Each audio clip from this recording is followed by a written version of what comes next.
go down to Indianapolis, where the Birch Kid is standing by from our station, our website, and from television. Birchie, what's up? What's going on, fellas? Doing good down there? Doing fantastic. Yeah, we just got done talking to about 100 different defensive linemen. Just had a big rush of edge rushers. So obviously the intrigue down here is high for all teams, but definitely for the Lions. Okay, well, that brings us to the question. Which edge rusher, based upon your knowledge of this organization, the way they operate, what they value, what they look for, who looked and sounded the part of a future Detroit Lion?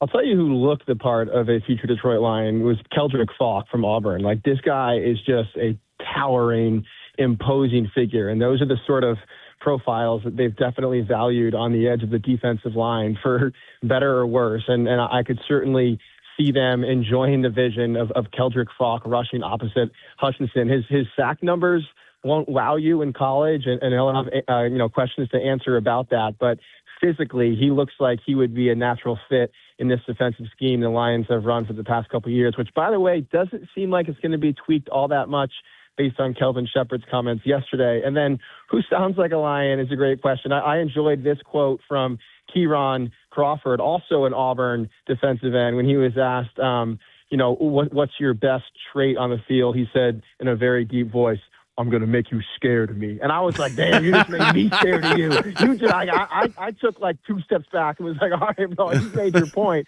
And then, I think a really interesting name in this draft is Western Michigan product, Dame Tucker, who probably isn't a day 3 pick if he's picked at all. But shoot, he just led the country in sacks, tied with David Bailey, a likely first-round pick. And obviously it wasn't until he transferred to Western Michigan that he really popped in terms of production. But a really great story, and a guy who, until his senior year of high school, was planning to become a cop and then played football for the first time and said, "Oh my God, this game gives me chills." So you talk about a guy who also sounds like a Lion. I would imagine that, he met with them, he said, at the Senior Bowl, and I could imagine him and those coaches hitting it off.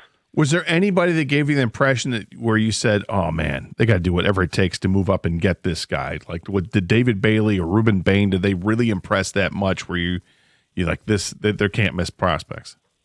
You know who I was really impressed by this morning before the defensive linemen came in, the linebackers came in, and we talked for a while with Kyle Lewis, and I know I mentioned him yesterday, but man, that is the sort of speed demon that would really elevate the Lions defense, and he fits that sort of safety / linebacker / nickel hybrid that Nick Emenwari was this year for the Super Bowl champion Seahawks, and he gave them an element defensively that a lot of teams couldn't match. He was as important to anyone to that number 1 defense in the NFL. And when he was asked this morning, like, do you consider yourself a linebacker or a safety or a hybrid? He was like, yes.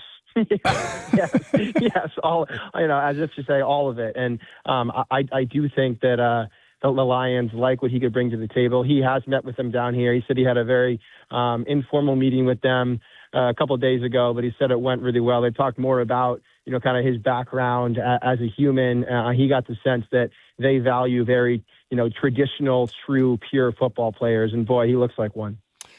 Okay, I'm intrigued to get your take on the 2 topics that have most people calling in and giving their 2 cents today that came out of yesterday when the Lions brass spoke and the announcement came out that Taylor Decker was coming back. One is, did you get a sense any way whatsoever on their leanings with David Montgomery? And 2 is, how happy are they that Taylor Decker is coming back? Yeah, I think Drew Petzing might be happiest of all. He landed here in Indianapolis yesterday afternoon to the news that Taylor Decker was indeed returning for year 11. So he went from thinking he might have a massive hole to fill at left tackle in year 1 as OC to knowing that he's got, now a very proven, stable option back in there. So he said he was pretty excited to see that come across the ticker. And it's huge because you go from pondering the possibility of having to plug in 2 newcomers and maybe even 2 rookies to maybe the 2 most important positions on the offensive line to knowing that it's really just center you have to fill this offseason. I think one thing, though, worth noting here is that Decker's return does not and will not preclude the Lions from potentially drafting a left tackle still in the first round. If they see value there and the board points them in that direction. Dan Campbell made it clear, like, whether or not Decker is back next year, we're still seeking a guy this offseason because A, they need a succession plan, and B, more immediately, they need injury insurance because Decker played through a lot last year. That was constant maintenance. He did miss 3 games, and so they need to know that if and when he needs to take a week or 2 off next season, they have someone who isn't Gio Manu who can step in and get them serviceable play. So I think that left tackle is still on the board for them in the first round even. And then with David Montgomery, they want him back. They're making that pretty clear. I think Dan Campbell has expressed that to David Montgomery. They haven't spoken much since the end of the season. They had their end of season interview, and Dan Campbell has given him his space since, but they're pretty adamant that they want David as part of this offense. But as Brad Holmes said yesterday, look, David also has to want to be here too. And I think that the hire of Drew Petzing will make that more likely than not. But he's under contract. He's under contract, but if he would like to play somewhere else where he could have a bigger role, and it does sound like he has expressed a version of that to the Lions based on Brad Holmes' end of season comments, they would grant him that wish. Now, I think that they can articulate to him a bigger role for this year's team. And again, I think that hiring a coordinator in Drew Petzing who's going to emphasize a diverse rushing attack will help drive that point home to David. What about the linebackers? You mentioned them. When do the tight ends go? The tight ends go tomorrow, I believe. Okay. I feel like that's an underrated need, although listening to Petzing yesterday, I realized that he said a lot of 13 personnel came out of need and not by design. But do you have any sense for how serious they are at looking at adding a tight end? I think they're pretty serious. I think they should be. Brock Wright probably entering his last year with the Lions, and the depth beneath Brock Wright is really not all that impressive. I don't know that there's anyone on this roster who will develop into a surefire number 2 tight end. And I still think with Dan Campbell at the controls of this offense, they're going to want to use some heavier packages, some jumbo looks, and it would behoove them to have 2 tight ends they can count on. I think there's a lot of guys in this draft, just talking to people down here, who profile as really worthy projects at tight end in, like the 3rd to 5th round. Guys who might not be immediate pass catchers, but can be immediate difference makers as blockers and have the potential to become, a Brock Wright type player in the NFL. So I would expect the Lions to look into that position pretty deeply on day 3 of the draft. Getting beyond coach speak or puffery, what was your biggest takeaway regarding Drew Petzing and what Dan Campbell or Brad Holmes had to say and what Drew Petzing had to say? They really love his background from a diverse perspective. Like, I think his background stands in pretty stark contrast to John Morton's background. And I don't want to make this too much about John Morton, but I think one of his undoings as Lions offensive coordinator was that he was really just a passing game specialist. He would say as much at times in press conferences. He really didn't have much of a history in the ground game. And I think that came back to bite the Lions as the season wore on, whereas Petzing has coached really every position on offense, including tight ends, where you learn as much about the rushing attack as maybe any position room in the NFL or in football. And so they think that he will give them the flexibility and adaptability that they had under Ben Johnson, and that, frankly, they lost a little bit under John Morton. And then one comment that Petzing made yesterday that stood out to me was that he considers the relationship between the offensive coordinator and the offensive line coach to be maybe the most important